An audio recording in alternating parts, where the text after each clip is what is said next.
and hers is to find what's new and bussin'. So no matter what your situation, just use your imagination.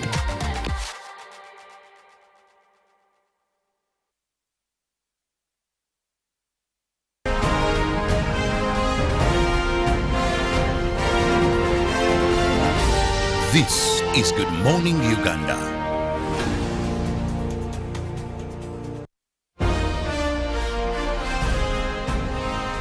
Live from Now Avenue in UBC Studios. This is Good Morning Uganda.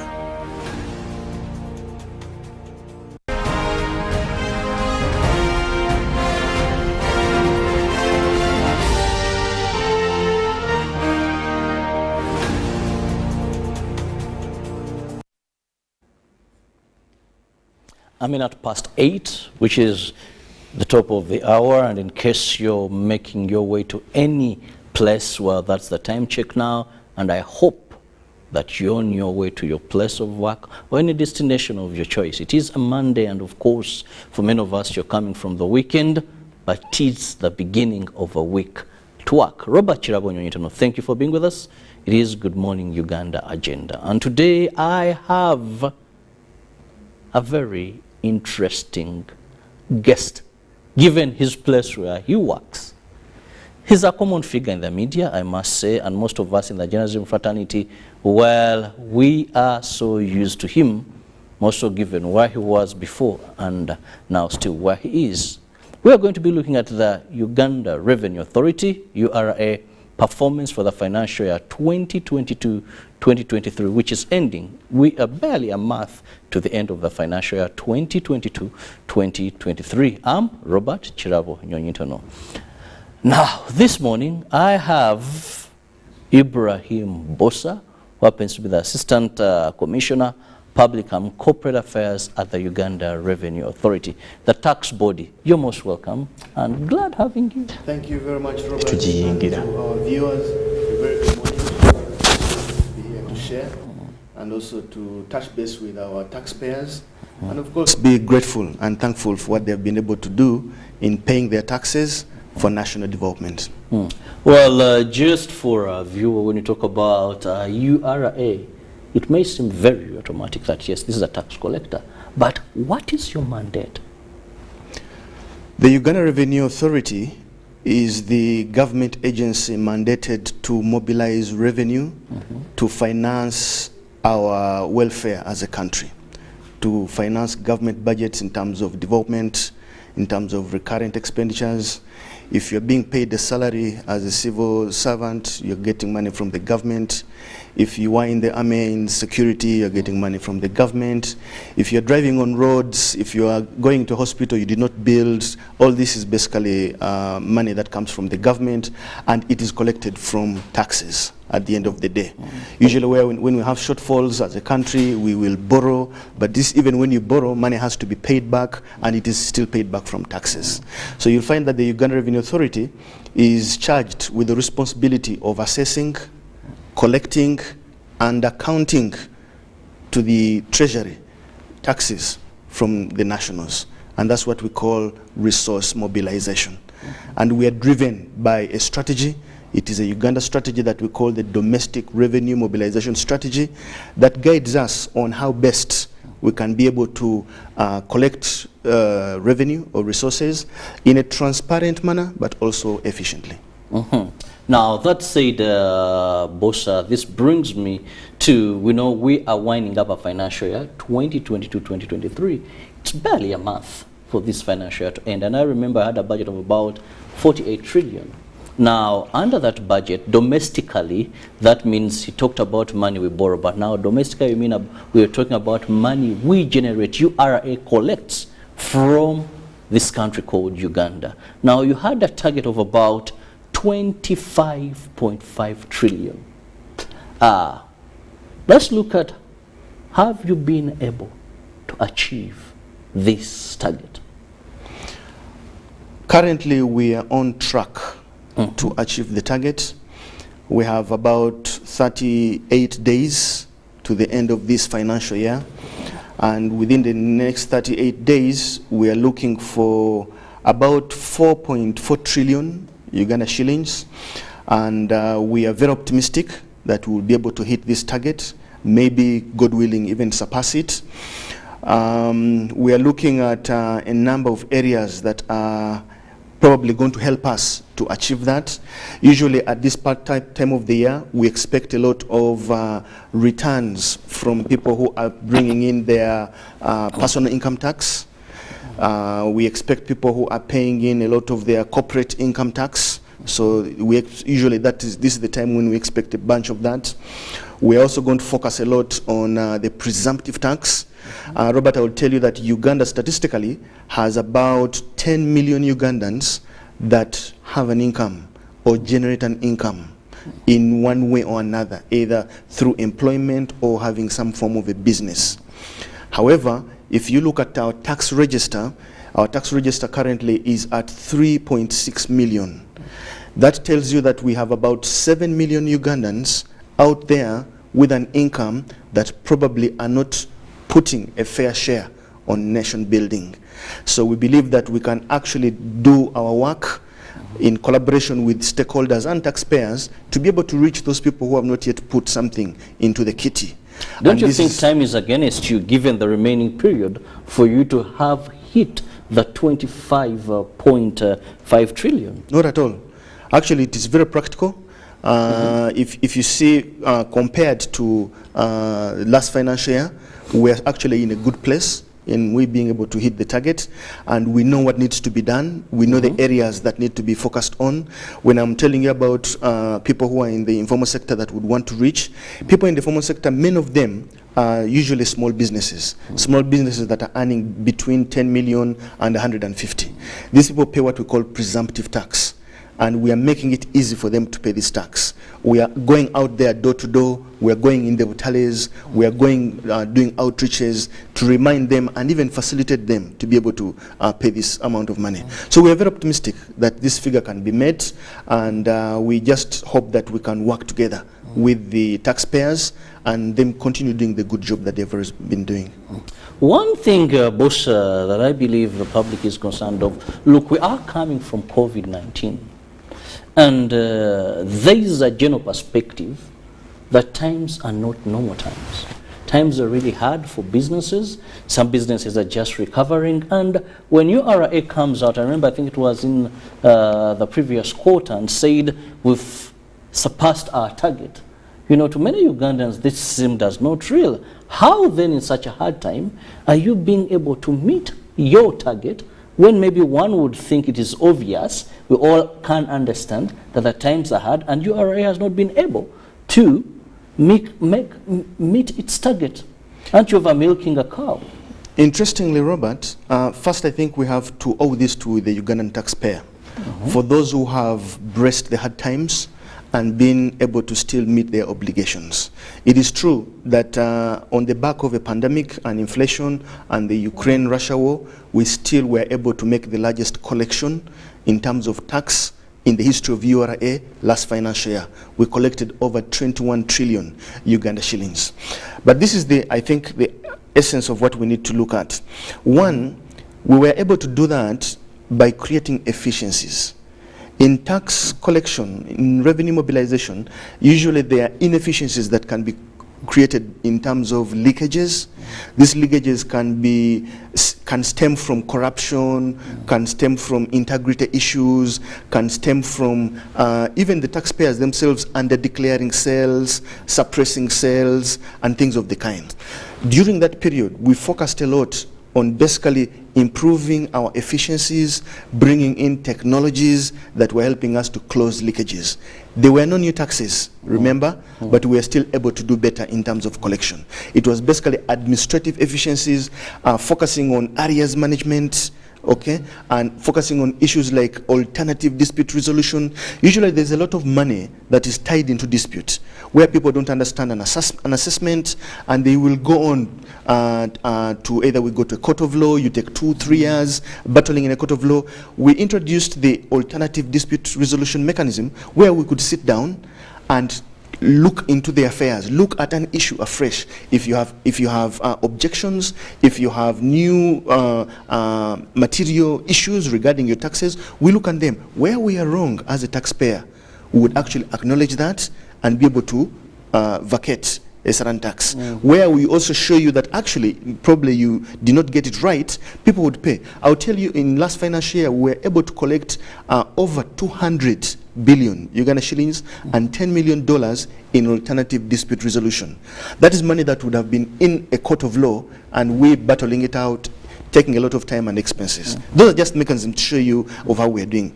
If you see what we have been doing in terms of tax education and empowering taxpayers, because there have been a number of technologies and also a need to understand some taxes that taxpayers needed to have. And we have gone out. We are collaborating more, we are partnering more, we are educating more. We have acquired 2 mobile educational buses. We call them mobile tax offices. For us, we use the word tujenge because it is there basically we move together with the country. These mobile offices can give you every facility that you would get if you came to one of our offices. So we go out into the public, into the hoteliers, into trading centers, areas where we don't have brick and mortar.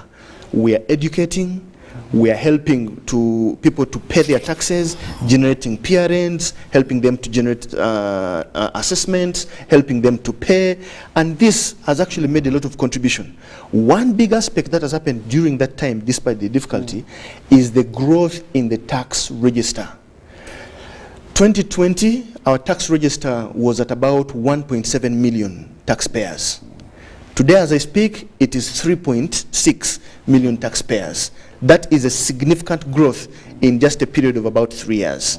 So you realize that that is a lot of work that has gone in for us to be able to do. I think we have been able to drive the tax to GDP ratio by over a percentage point, and that is significant for a country like ours. So in spite of the challenges, first we have to be thankful for the taxpayer, for them to be able to be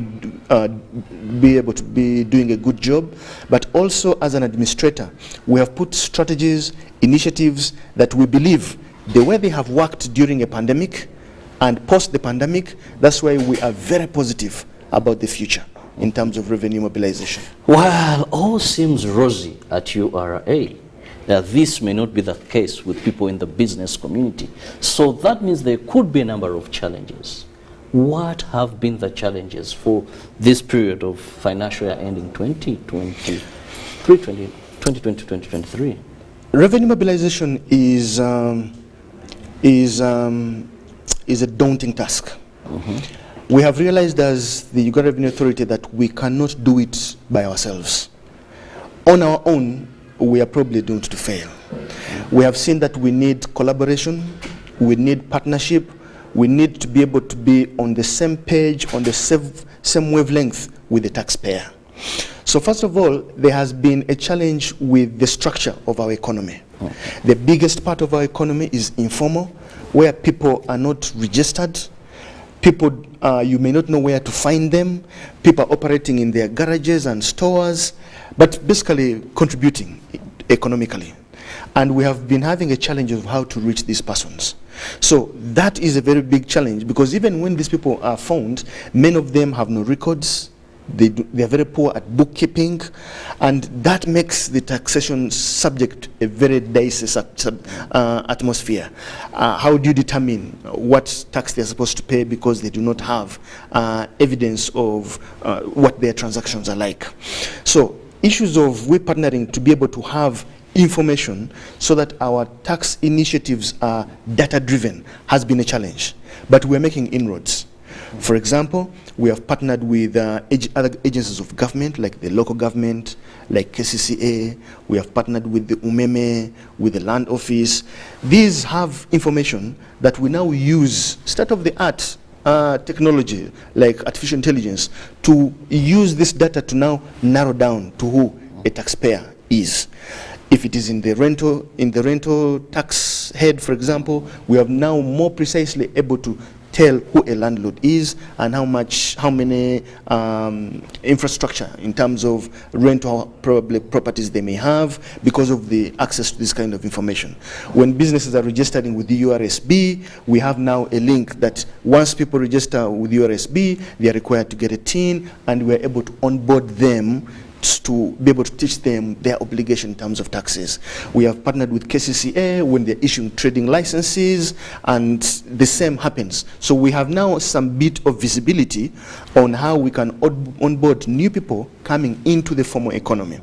But still, the task is still very huge. We have, for example, people who have deliberately decided to cheat the system. We have brought new technologies like the electronic physical receipting and invoicing, and these are supposed to create transparency in terms of taxation. The digital tracking stamps, they're supposed to provide traceability and more accurate collection of taxes. But we have people who actually fake these technologies. You hear people are faking refunds, okay? And there is a very big scheme. So you'll find that we are investing in investigations, we're investigating in forensics to be able to catch up with these people. And these are people who cause very huge losses to the country. I think around about mid this year, mid this financial year, we were faced with some consultants who basically were defrauding the government of over 100 billion in terms of fake refunds, fake invoicing, what we call invoice trading. So those are very big challenges. First, they take our time, effort, and finances to fight them, but they're also creating a lot of losses. We have also had an issue of corruption, because this country is still grappling with the issue of corruption. Yes. And corruption is not only at URA, and it is something that we are tackling head on. So you'll find that corruption also creates leakages. So you'll find that in the history of URA, for example, in the last 2 years, we have had the unfortunate possibility of terminating 63 staff from employment. Now that is big for an institution like URA. Why? Tax is a complex subject, and many of the people there are unique and they have unique knowledge about taxation. Any person you lose in taxation, it may take you 5 years before you can build that kind of capacity. Sure, with Uganda's levels of unemployment, yet highly qualified people. And that's what I'm saying. Tax, for you to produce a tax expert, it will take you 5 years to be able to build that capacity. And tax is specialized. Somebody either is in international tax, is in domestic taxes, you're either in the oil and gas, you're either in value-added tax, you're either in rental. There's a lot of specialization. But when corruption is on the attack, we find ourselves losing certain kind of resources, and that has been a problem. However, we have come up again with measures. We have a change management program at URA to change the staff's mindset, the thinking of staff, and how to deal around the corruption. We have our struggles, like for example, the welfare. Robert, you may not have believed this, but the salaries of the employees of URA were last increased 10 years ago. If you were earning 2 million shillings 10 years ago, it is what you're earning today as a URA employee. In spite of the cost of living going up, in spite of inflation, in spite of the cost of the dollar going up and everything. So you can imagine the challenge we're having, and probably some people maybe are corrupt because of need. Who knows? But we are dealing with these problems, but these are real issues we always have to deal with if we are able to succeed in revenue mobilization. Well, that is hard to convince a number of Ugandans that URA is not the best, one of the best places to work at. There's that general feeling out there that, well, once you get a job in URA, well, you're done. But that is a fact that Bossa is talking about. Now, Bossa, taxation, even from the biblical days, is something that very few, or I would say no one wants to pay, because many people in the business community look at maximization of profit. And one thinks if they dodge, if they don't pay tax, they are making more profits. They look at tax as a deduction to their profits, the percentage that they will pay. So how is public perception? Has this changed in any way? More so when you're castigated for what you directly may not be responsible for. When one says we pay a lot of tax for other services, yet for your role is to collect. But all these have an impact on the collector. How have we improved public perception towards tax and paying tax? Robert, I'll tell you that the Uganda Revenue Authority is on a transformation journey. We are transforming as an institution, the way we work, the way we look at the task of tax collection. Today, our Commissioner General, John Musinguzi, is preaching the idea of putting a human face to taxation.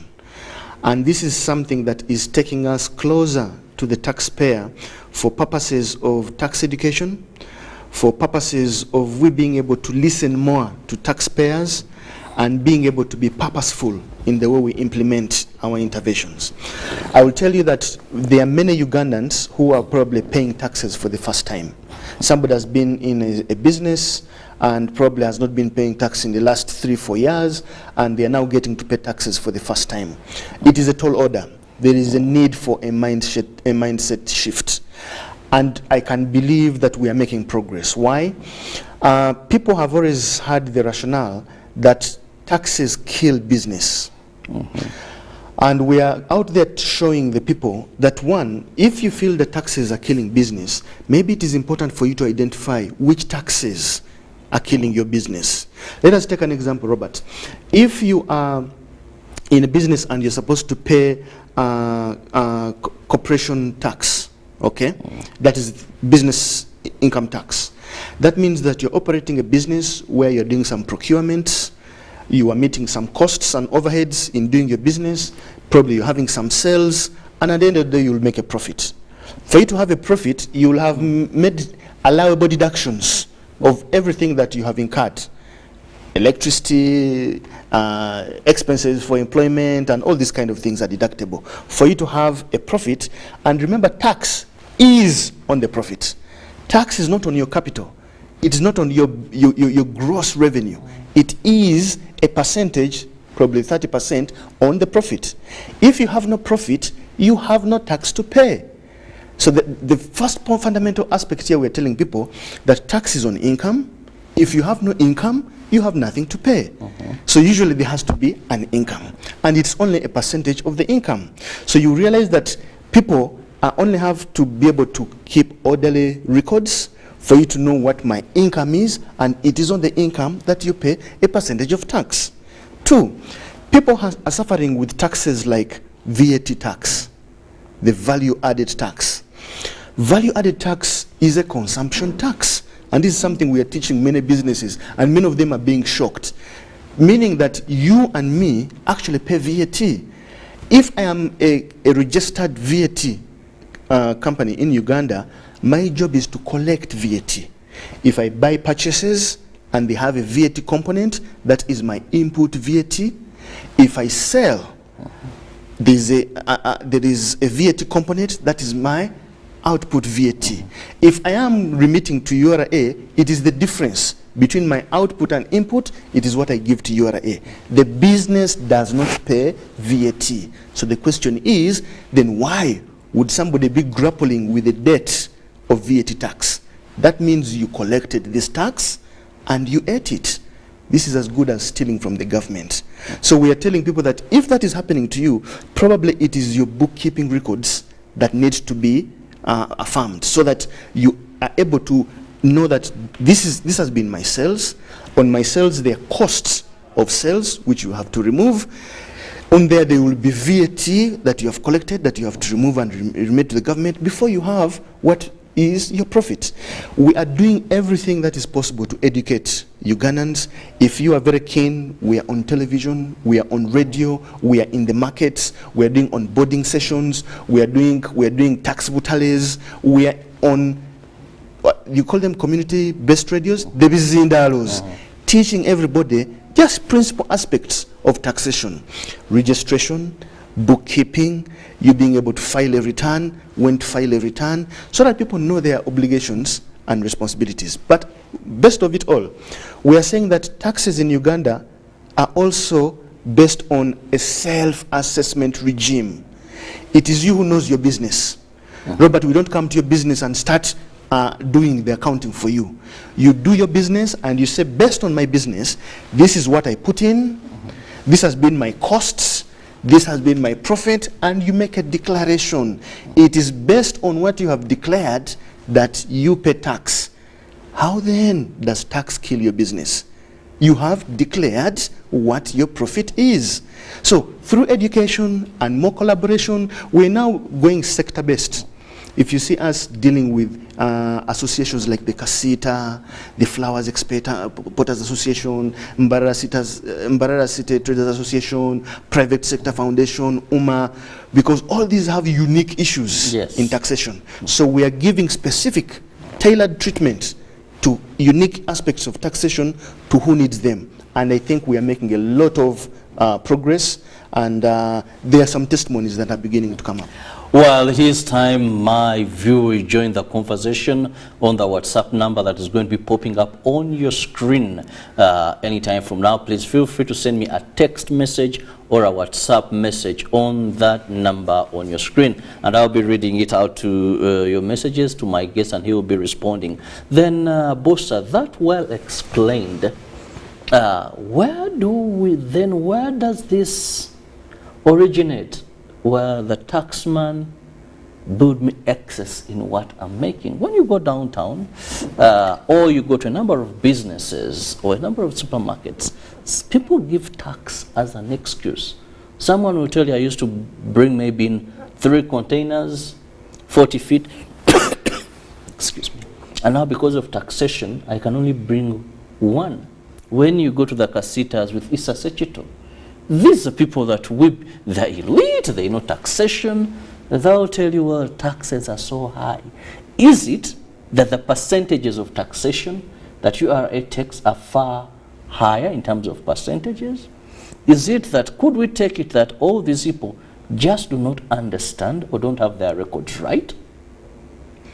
Actually, Robert, they do understand tax, and you have to give credit to them. Because these are people, we work very closely with them, and we have a lot of discussions and negotiations on certain tax aspects, and they have very many wins even when engaging with us. If you have heard of some of the running battles we have had with importers of premix and concentrates, okay, very good discussion, and I think they got their way, and now premixes and concentrates have now been zero rated in terms of VAT and all those import duties. There are others, car importation, old clothes or textile. But the issue is here, tax is a statute of law. And you'll find that government will come up with certain policies, usually they are protectionist policies, to protect certain sectors within the economy. And people who are importing, if you are importing a product that is deemed to be readily available, or where the raw materials are deemed to be readily available in the country, the import duty is likely to be very high. And that will affect the costs that you pay in terms of taxation at importation. Take an example. We now have tile manufacturing in Uganda. Try to import a tile from Spain, you will feel the pinch. Because I think tiles, the import duty is probably 35%. And something. So you want to grow the home-based industry. Thank you very much. So you'll find that for certain products and raw materials, where the government feels that they need to grow the inertia locally, the import duty has been put high. And in some of them, actually, it is a policy around the East African community. So because we are using the external common tariff, whereby our importations have been harmonized within the region, apart from very specific items. So yes, it is true that for certain items that have a protectionist policy on them, they will be expensive for you to import, because the government is trying to draw your attention to local raw material or local consumption. So that is very true. However, I think people also need to understand that the economy globally is also changing. In the past, you used to go to China, you buy goods and bring them here and sell, and you make a killing. Today, as you're doing the same thing, also the Chinese, whom you are buying from in China, are also following you to the same market. They are both your suppliers, but they're also coming into your markets, playing by the same rules, and they're also doing wholesaling, and even some have gone into retailing. So the competition is steep at the end of the day. So you realize that it's about people reinventing how they look at business and how they do business at the end of the day. In the past, you used to travel physically to go to trade. Today, probably you can now use digital means to send for goods and things of the like, which can cut on your costs and so on.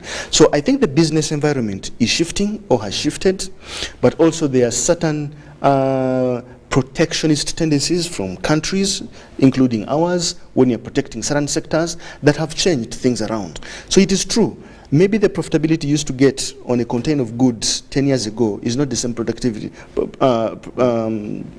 you'll get today at the end of the day. There's a lot of things that can change.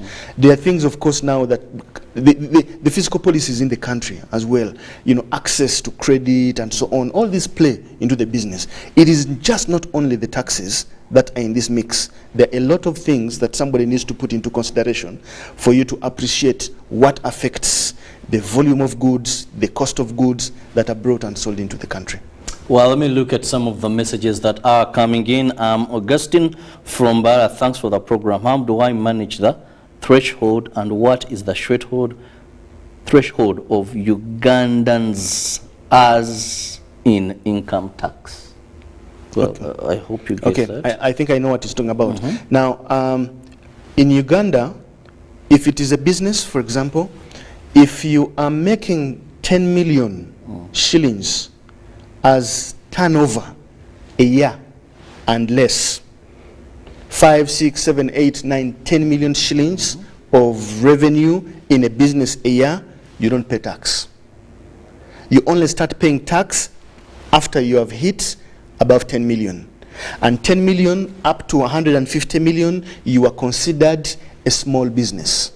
And small businesses pay what we call presumptive tax.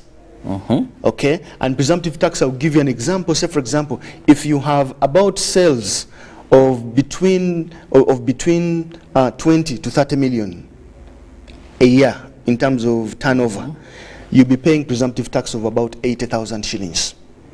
And in fact, if you're keeping your book records correctly, there's a different formula that is applied, you may end up paying about 60,000 shillings. So that goes on increasing best if you're in 50 turnover, 70, 90. The maximum, I think, a presumptive taxpayer would be paying in terms of tax is 900,000 shillings a year in terms of tax. And that's a small business. My questions to you is, if you are having a turnover of 130 million shillings a year, and you're paying 900,000 shillings in terms of taxes a year, does that kill your business? We can always think about that. Now, if it comes to somebody who is an employee, if you're earning less or up to 2.8 something million shillings a year, you do not pay taxes. Taxes begin when you hit the threshold of above 2.83 million shillings, moving upwards. So there are thresholds on what is allowable for somebody to begin paying taxes. That's why even when they are computing taxation, that threshold is first usually subtracted, and then it is what is over and above that is applicable to taxes. Now, at the end of the day, I think our viewers need to know, you see, our expectation is not that people are going to be experts at taxation. And that's why Uganda Revenue Authority has put avenues for you to be able to engage us easily, conveniently, and very cheaply. We have toll-free numbers, 0800 11 7000. We have another one, 0800 21 7000. You call us free of charge. We have agents, over 40 agents, who will talk to you 24 hours a day to explain to you a tax matter. We have a WhatsApp number, 0772 140 000. Still, many people use WhatsApp today. If you have an issue, a question, a concern, WhatsApp us, and we will be able to engage. If you feel that you can't engage with these platforms, reach out to any of our offices. people are willing to help you. You don't have to be burdened with a lack of understanding or appreciation of a tax matter when we have all these avenues to be able to assist you. For those who can't use any of these, that is where they say, if Muhammad cannot go to the mountain goes to Muhammad, isn't it? So we come to you, and that's where we have the Tujenge buses. We'll come into your areas, we'll come into your butales, we'll come into your business areas, just to be able to engage with you so that we can better understand. Exactly. Well, more coming in. Thanks for the show. To me, I think URA has a lot of weaknesses, because how can you have a bigger population of 46 million and you have few people paying tax, meaning those few are being overexploited? I think that is a very fair comment, and it's a fair concern. That is why we have a deliberate program, the Tax Register Expansion Program, where we work closely with the local government, with the Kampala Capital City Authority, with the Uganda Registration Services Bureau, and the Uganda Revenue Authority, helping us to be able to share data and information, but also grow the tax base. That is why from 2020, where the tax base was at 1.7 million, we have now been able to grow the tax base to 3.6 million. We expect that by 2025, Uganda's tax register will have 5 million taxpayers registered on there. That is the target, and we're very optimistic that we shall get it. Well, a quick one. I am Mugabe Godfrey from Chireka. Why are taxes not stable, like rising every day? Who is the main implementer of these unstable taxes? Again, I think that is, Robert, an issue of information. For our viewers and Ugandans, the last financial year, there were no new taxes introduced. Last financial year, we operated on the same taxes or tax policy that had been put the year before. This financial year, there are no new tax policies that were introduced. Same taxes, same everything. And that was a deliberate policy by government to make sure that they take care. I think what he's referring to, I've had Main Point Business say this, that by the time I sent this container, previously I was paying this amount of money in taxes. Now it is almost doubled to what I was paying. That is what they call unstable. And I can assure you, that's what I'm saying, that these are the information gaps we need to fill, and it is nice for us to have this kind of engagement. The taxes have not changed. What changes for somebody who is importing is the valuation. You see, let us say you are importing a car.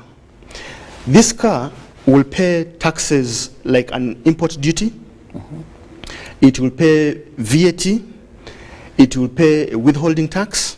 It will pay an environmental levy and an infrastructure levy. But these are subjected on the valuation of the car, based on how much you bought the car, how much your freight and insurance was. Okay? CIF, the cost. Now, if you bought a car from America, from the UK and Japan or China, you'll have different valuations because these cars are not valued the same. So usually the value is based either on your transaction value, or if you do not have adequate records, we have other valuation mechanisms that we use. So what changes is the valuation of the car, but the taxes are the same. But these taxes are subjected on the valuation. So what people probably may misconceive to be a change in tax is the change in valuation. If I bought something at, if let me say I bought a car at $10,000, and that is the transaction value, those taxes will be applied on 10,000. If I bought that car at 30,000, that is the valuation of the car, those taxes will be applied on 30,000. So you can see the change in amount based on the valuation. Well, I just want to thank you so much for your time. Of course, it's been so informative, so educative, but one good thing is URA has put in place a number of avenues for you to get the knowledge you need to have. I must let Bossa go. Thank you so much for your time. And of course, I'll leave time for the sportsman. See you in the next hour. Good morning.